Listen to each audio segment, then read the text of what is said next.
মারেন ঝাঁকি।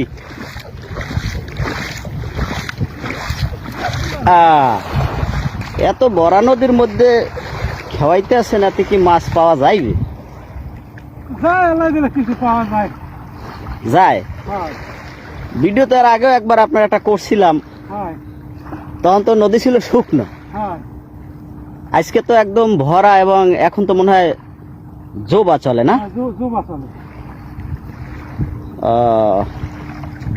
দেখি এত ভরা পানির মধ্যে মাছ পাওয়া যাইবে? কি বাজে পড়ছে নাকি? তো গাইস, আসলে এই ভাইয়ের ভিডিও আগেও একটা আমি করছিলাম, তো আজকে আবার দেখি সে খেওয়াইতে আছে, তো আমি চলে আসলাম সেই দৃশ্য আপনাদেরকে দেখানোর জন্য।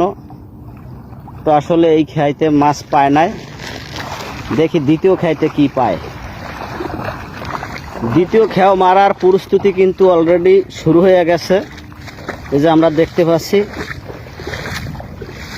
আসলে মূলত এই জায়গায় এই নদীতে কিন্তু বর্তমানে কিন্তু প্রায় 70 থেকে 80 হাত পানি আছে। মনে হইতে আছে আসলে পানি বেশি একটা না, কিন্তু এখানে আসলে প্রচুর পানি আছে।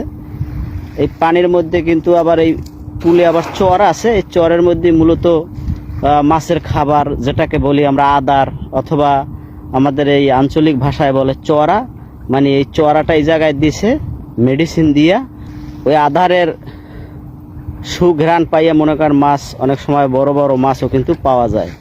তবে এই জায়গায় কিন্তু এর আগেও আমি বলছিলাম, কিন্তু ওই যে একটা ঝাঁকি জাল দিয়ে কিন্তু একটা বড় একটা কোরাল মাছও পাইছিল, এবং একটা গরু কিনছিল ওই মাছের টাকা দিয়া।